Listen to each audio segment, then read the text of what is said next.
So have you ever wanted to control a horde of minions, have them at your beck and call, send them into battle, and hopefully they'll do good? Well, this is Monster Allegiance.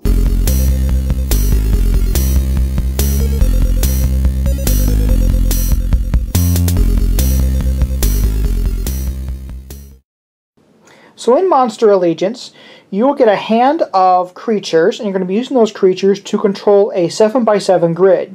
Once that grid is filled, you're going to count up your control points to see who has the majority and who is the winner. So, just showing you how some of the cards are, is we have, for example, this little Sparky guy here, and you look in this corner here, and this will show you how many control points that the creature's worth. So, he is only worth 2 points. This is what's considered a common card in the game, so the most common ones are worth 2 points. And as you see, there's different attack numbers all the way around. He has 1s on the side, and he has a 3 and a 3 over here. And we go up a notch to this Surge guy, who has 3 control points. This Cyclone, which is just fun to say, is worth 4. And then this awesome, cool little dragon here, Valaru, is worth 5. Now, as you can see, all of these creatures have different elements in the top corner. Well, these two are the same here, but I'll show you. So, Valaru the dragon here is a fire type, whereas Cyclone is an air type, and Sparky here and Surge, those are both electric types. And those do take into account in how you place them in the game.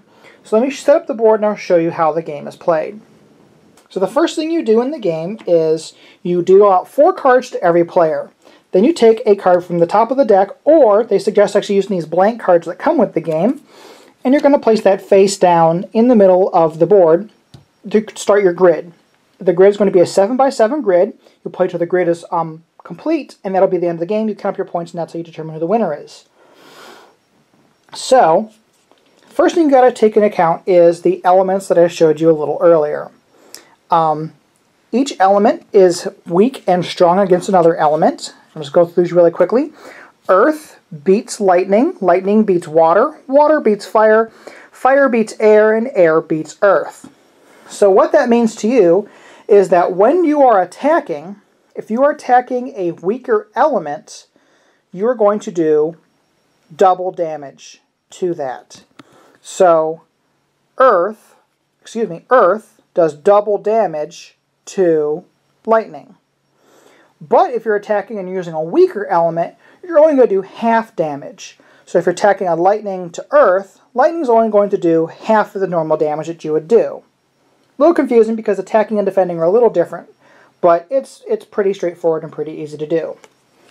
So you look at your hand of cards here, and the first thing you do is your prep step where you draw a card. So I drew one of the elements. I'll get to how you use these a little bit later.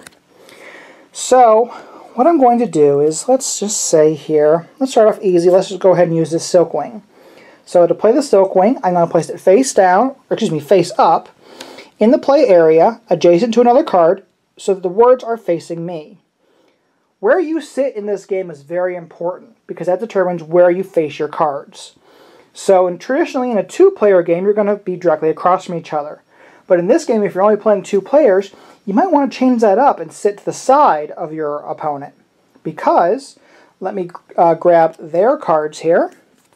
So here is my opponent's cards. I set up for a 2-player game here. And first thing they're going to do is they're going to draw a card. Don't forget to draw that card in the very beginning, because you want to make sure you have 5 cards after the draw phase. And they're going to determine what they want to do.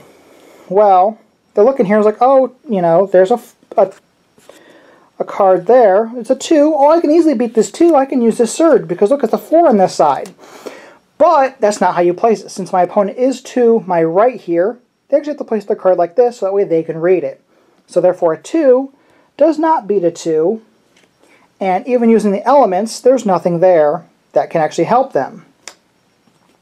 So, but they actually have a wind card, which, well, that still won't help them because wind and wind cancel each other out. So, let's see what they want to do. oh, well, what they can do is, yes, it's a 2 over here, but it's a 4 over here, and 4 does beat 2. So let's just go ahead and have them place their card here. So then, whoever's turn it is, whoever the attacking player is, has an opportunity to play a card, and they choose not to play a card. And then, the defending player has the option to play a card.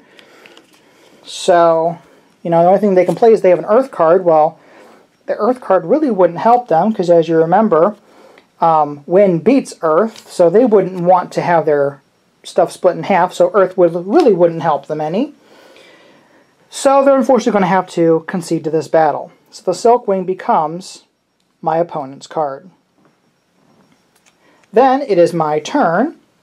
So I have my hand of 4 cards. I'm going to go ahead and draw a card here. Ooh, I drew a lightning card. So we can see if we can do something interesting here. But now I have a couple more options. You know, I can play adjacent to one of the cards that are out, or I can play on these 2 other sides here and try to start something else, something a little different here.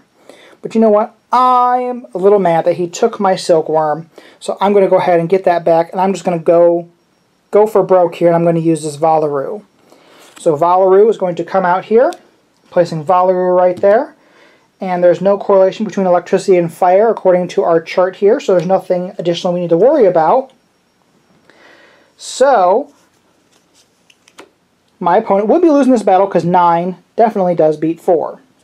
So looking at my opponent's cards, if they wanted to do anything, they have Wind, and Wind is actually weak to fire, so they wouldn't want to use that Wind card. So unfortunately they have to say, I'm sorry, and I lose that, and then they lose Surge. The play will continue until this grid is full. There might be cases where you might be fighting multiple cards, or you know, might be fighting multiple battles or anything like that. So let me show you what a full game looks like when it is 100% complete. So when a game is complete, you have this awesome, pretty grid of creatures and cards here. Once the game is complete, you're going to go ahead and you're going to count up all of the control points in the corner of the card for all the cards that face you and determine who the winner is. So let me show you actually how some of the element cards work. When you play an element card, if it wasn't clear, so of course, as I said, when you play an element card, you change the element of that creature to whatever the element is and hopefully give them the advantage in the fight. So there are some item cards here that are in the game that I wanted to show you here. Like for example, there's a shield card that you can play when your opponent places a monster. You play the shield and it will decrease the monster's attack by 2. So pretty good magic defense there. There is actually a magic wand here. So you can use it when you place a monster and it actually attacks 2 squares away. So let's just say I played this Go Light. Instead of attacking, you know, the merman here, he's actually going to attack the Bushhorn instead. So he'll jump and that's the one he'll be fighting against. So that's pretty interesting and very strategic to use. And then we got a sword here, which you can use it to increase the attack of a single monster for 2 during the duration of the turn, so that way you can buff up somebody. And then you have an invisibility ring. So when an opponent places a monster, you can play this, and poof, your monster disappears just for that turn, and they cannot attack it. So I hope that helped you get kind of a feel for the game. It's pretty fun. Doesn't take very long once you grasp the elements and how the cards are placed and everything like that. This game is on Kickstarter right now. It is available for you to back. I definitely suggest you check it out. If you want to, a link is down below, so that way you can definitely check out this game. And as always, please do not forget to like, share, subscribe, and support Cloak and Meeple. Thanks for watching. Hey everyone, one last thing that I forgot to throw into the video. There's a special promo code that you can use to get an exclusive card in the game. You're going to get this guy. It's a cool little buff die who you'll get in the game exclusive to all my Cloak and Meeple fans. So please make sure that after you've pledged and you're going to get the email asking where to send the game, they're going to ask you about our promo code. Give them the promo code Cloak and Meeple and they will give you this cool buff die. So please do not forget to give them the promo code Cloak and Meeple and you'll get that really awesome die. Thanks.